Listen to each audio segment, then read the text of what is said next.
¿Ahí se me oye?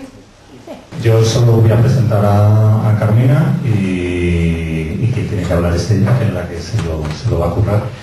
Y yo luego no voy a decir nada más porque, bueno, creo que en el libro está lo que quiero contar y no creo que necesite más explicación. Carmina es un ejemplo de una lectora que, cuando hizo la lectura del libro, lo primero que hizo fue escandalizarse, rechazarlo, y con el paso del tiempo, según fue ahondándose en él, pues parece que la opinión fue cambiando.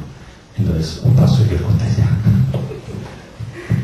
Bueno, no sabía por qué me había elegido, ahora ya lo sé. Leí el libro hace mucho tiempo, leí el texto escrito en un cuaderno mecanografiado y efectivamente me sorprendió muchísimo. El libro me sorprendió y lo cerré. Le pedí una patada al libro y lo mandé a la puerta. Era muy duro. Era muy duro. Finalmente lo volví a tomar. Lo volví a tomar, lo leí de nuevo, empecé desde el principio y esta vez aguanté el tipo porque comprendí cuál era el juego. El juego era revolver en las vísceras del lector. Había revuelto en sus vísceras y ahora nos pedía que lo hiciéramos por las nuestras.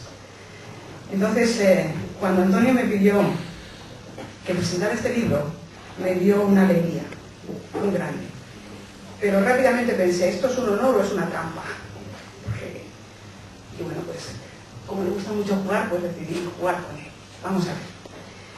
Antonio nos tiene muy acostumbrados a las sorpresas, sobre todo a las sorpresas intelectuales. En su biografía podemos encontrar una paleta de múltiples colores y de actividades. Y siempre me ha sorprendido su personalidad y su mirada sobre los temas que trabaja, porque tiene una capacidad artística de adaptación enorme. Lo mismo trabaja para un público infantil que trabaja para un público adulto, pero siempre manteniendo su libertad de expresión. Esto es importantísimo. Hablarle al público y al mismo tiempo mantener la capacidad personal de expresión. No se traiciona en el mensaje que transmite, es la sensación que me produce, y podríamos resumirlo que se trata de un artista honesto en sí mismo, en su propio trabajo, siempre comprometido con lo que expresa. Así todo, aunque Antonio no nos tiene acostumbrados a las sorpresas, pues en esta ocasión nos presenta un libro que va más allá. Nos sorprende por dar una vuelta de tuerca más fuerte. En realidad, esta vuelta de tuerca a mí me afectó. Cerré el libro y lo tiré. Un texto que os garantizo que no va a dejar indiferente a ninguno de sus lectores. No es que yo sea una mojigata, no es que yo tenga unos principios, unos prejuicios como todos los que tengo, pero no es que yo sea especialmente mojigata. Creo que es un libro que impacta. Está escrito en la intimidad de la primera persona y en un formato que representa el diario personal. Caín, el personaje central, habla consigo mismo, pero al mismo tiempo habla con su hermano, con Abel. Su amor, su opuesto, su otra parte del espejo, finalmente su alter ego. El autor se recrea en las reflexiones de su personaje espectador de su propio dolor, porque de esto se trata, de una expresión maximizada del dolor humano, de su propia herida, con un relato muy irreverente, socialmente incorrecto, que sin duda ataca con saña los prejuicios contra la libertad sexual y al mismo tiempo la libertad de pensamiento, y exalta conceptos no bien mirados por los estamentos sociales más conservadores de nuestra sociedad. Parafrasea los textos bíblicos que relatan la historia de los dos hermanos por antonomasia, los dos hermanos más famosos que tenemos en toda nuestra cultura trascendental, Caín y Abel.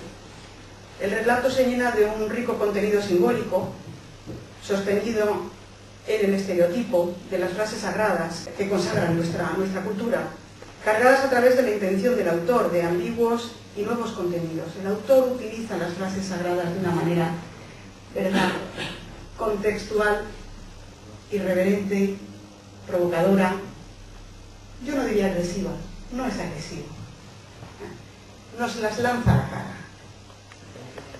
Frases que todos vamos a reconocer, que están grabadas en nuestra memoria infantil, desde que éramos muy chiquititos, desde la edad más temprana, y que son utilizadas desde siempre por los instructores que tienen la ardua tarea de formarnos moralmente en la fe. Pero no podemos olvidar al leer este texto que se trata del relato de Caín.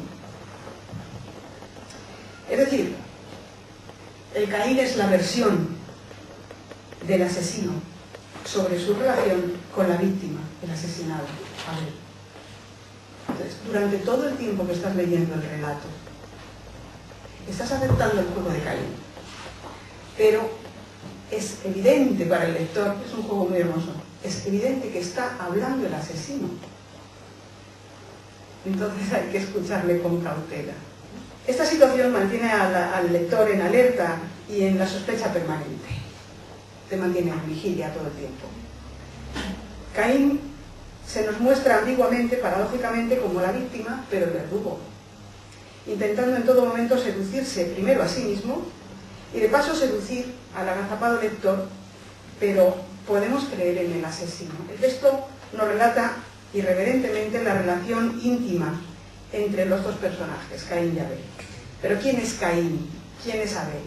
¿El bien o el mal? ¿El yin y el yang? ¿El mal y el mal? ¿El bien y el bien? ¿Quiénes son Caín y Abel? Ninguna respuesta es suficiente. Caín y Abel son tan solo la vida, ni más ni menos que la compleja maraña de amores y desamores del entramado de nuestros sentimientos más físicos y viscerales, el contenido más enigmático de las relaciones humanas, el amor y el desamor. Caín. Y lo mismo me da que el autor construya su relato sobre la base de unas relaciones íntimas, homosexuales, que si hubiera utilizado otro hilo constructor de la novela, porque en resumen este libro, aunque habla de sexo, no trata de sexo, sino de la herida que sufre el alma humana en la soledad descarnada del desamor.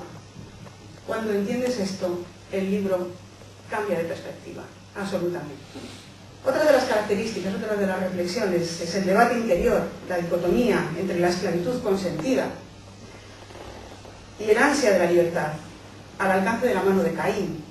Caín decide ser libre, pero decide ser esclavo. El amor y el odio cara a cara en el espejo oscuro de la mente, el infinito abismo y, sin embargo, el estrecho filo que separa el deseo del rechazo. Eso cuenta el libro. El relato se concentra en la descripción del deseo de posesión en su forma más carnal, quizá la más autodestructiva de sus manifestaciones, pero simultáneamente la más estimulante.